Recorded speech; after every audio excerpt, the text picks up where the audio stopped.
એવા સિંગર સુરેશ ઝાલા વિક્રમ ઠાકોર વિશે શું બોલી રહ્યા છે એ આપણે ધ્યાનથી સાંભળવાનું છે, બરોબર? વિડીયો પૂરો જોજો. અને અંદર એક ભાઈ પણ એવું બોલી રહ્યો છે કે વિક્રમ ઠાકોર 1.5 ફૂટિયો છે. શું બોલી રહ્યો છે? 1.5 ફૂટિયો. એ પણ તમે ધ્યાનથી સાંભળજો. વચમાં એક ભાઈ એવું પણ બોલી રહ્યો છે. તો એક ભાઈ એટલે કે એક કલાકાર છે જે જ્ઞાનીબેન વિશે પણ બોલ્યા છે. તો આપણે વિડીયો ધ્યાનથી જોજો અને હા કે એક કમેન્ટ કરી દેજો કે કોણ સારું બોલ્યું છે, બરોબર? અને આ વિડીયો શેર કરી દેજો તમે તાર. ગેલસુજી ઠાકોરો અમુક વિક્રમ ઠાકોર નો છે કે ખોટો વાસો છે. ગેલસુજી નો એ કોણ છે? રોમાપીર નો ભગત છે. રોમાપીર એનો સારું કરે છે. વિક્રમ ઠાકોર ને બોલશો તો રોમાપીર તમારું ખરાબ કરશે. વિક્રમ ઠાકોર કોણ છે? જય માતાજી, જય ઠાકોર સમાજ. આ પેલો 1.5 ફૂટિયો વિક્રમ ઠાકોર, એને ખાસ જણાવવાનું કે ભાઈ જે અમારે જે બંધારણ થયું છે એ તું તો તારે બાજુ ડીજે વગાડજો, ગમે એમ વગાડવું એમ વગાડ. બાકી અમારા બાજુ તું આ વાતમાં દખલ ના આપીશ, ઓકે? તું વારંવાર જ્ઞાનીબેનનું નામ ના લઈશ, કારણ કે સમાજનું બંધારણ આખા ઠાકોર સમાજના બધા અગ્રણીઓ હતા અને થયું છે. તો વારંવાર તું જ્ઞાનીબેનને ટાર્ગેટ ના કરીશ, નહીં તો તારે પણ એમએલએ બનવું છે. પણ તું આ બાજુનું તો ટિકિટ લેતો જ ના, નકે તારું કાઠું થઈ જશે, ઓકે? સમાજના નામે પેલા ચરી ખાવું છે અને પછી કે ડીજે વાળા આમ છે તેમ છે. એટલે ડીજે વાળા કંઈ પાવડા કૂટાય છે, ચમ નહીં કૂટાતા? અમે કૂટો હરાન તમ નહીં કૂટતો. કોઈ ગરીબ માણસનું સારું થાય તો વિચારતા જ નહીં બિલકુલ. જય માતાજી, જય ઠાકોર સમાજ. એટલે ખાસ તને આ ચેતવણી આપે છે, ઓકે? જય માતાજી મિત્રો, જય ઠાકોર સમાજ. આજે ભાઈ સમાજની વાત કરીએ તો આપણા ઠાકોર સમાજનું નાક એટલે કે ઠાકોર સમાજનું ઉજળું રતન અને ગુજરાતના સુપર ડુપર સ્ટાર આપણા વિક્રમભાઈ ઠાકોર, જે દરેક સામાજિક ધાર્મિક સેવાભાવી કાર્યોમાં આગળ જ હોય છે હંમેશા. અને જે ભાઈ રાધનપુરના ભાઈ બોલ્યા, તો પેલા તમે એટલું જાણી લો કે ભાઈ તમે કોના વિશે બોલો છો. કેમ કે તમે ઠાકોર છો અને ઠાકોર સમાજના દીકરા વિશે બોલો છો, તો તમને કોઈ અધિકાર નથી. તમને પેલા શરમ આવી જોઈએ કે ઠાકોર સમાજ અને આખા ગુજરાતના સુપરસ્ટાર વિક્રમભાઈ વિશે બોલો છો, તો બોલવામાં થોડી મર્યાદા રાખો.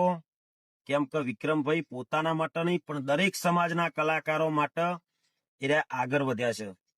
અને દરેક સમાજના કલાકારો એમને રોજગારી મળે એની વાત થઈ છે. તો પેલા વાત જાણો, પછી આગળ દરેક શબ્દોનો ઉપયોગ કરો. જો તો તમને કોઈ અધિકાર આપ્યો નથી કોઈના વિશે બોલવાનો. એટલે પેલા તો વિક્રમભાઈ વિશે જાણી લો કે વિક્રમભાઈ કોણ છે, બરોબર? જય માતાજી. જય માતાજી, જય શ્રી રામ, જય દ્વારકાધીશ.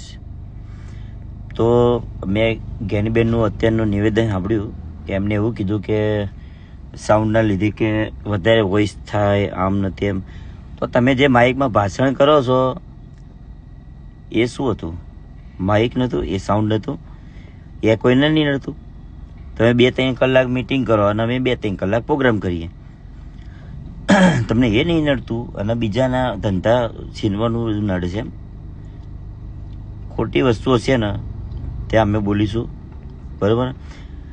કારણ કે અમે અને જે બી ચમચા હોય ને એમના, કોઈ બી ના હોય, હું તો આગેવાન ના હોય કે ગમે તે હોય, હું જ્ઞાનીબેન પ્રત્યે એવું આજ લગી નહોતું રાખ્યું કે જ્ઞાનીબેન એક સારા નેતા હતા. પણ તમે નેતા બનીને તમે અમુક સમાજનો અમુક વસ્તુ ભૂલી જશો કે ઠાકોર સમાજના જ છોકરા છે જે કમાય છે અંદર જે ડીજે મને એમાં.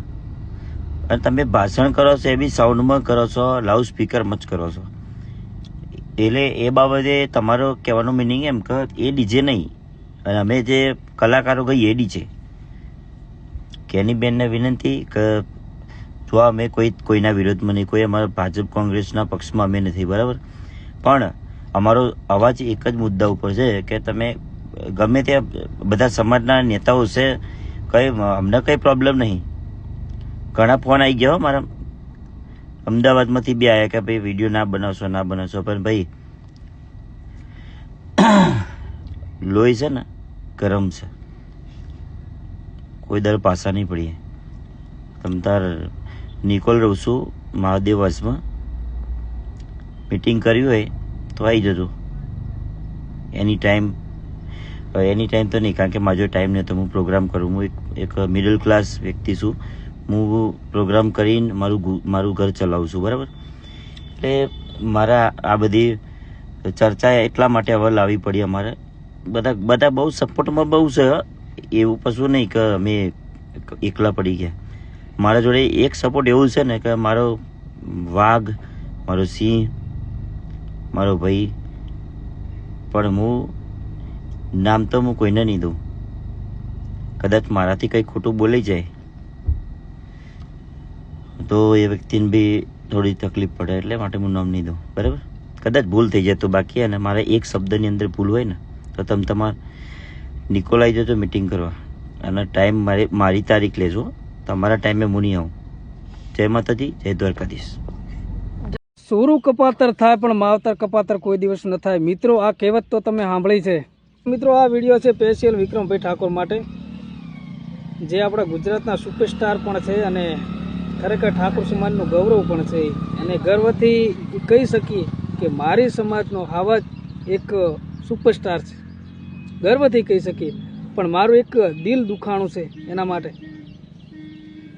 કે સાહેબ ડીજે તો વાગશે એ શબ્દો સાંભળીને મને પણ દુઃખ થયું કે મારી સમાજનું ખરેખર ભાઈ અપમાન તે કર્યું છે. કારણ કે એક ડીજેના મોહમાં આખી સમાજને ન ભૂલાય ભાઈ. જ્યાં સમાજ કહે ને કે ગાવાનું છોડી મેલ, તો છોડી મેલવું પડે.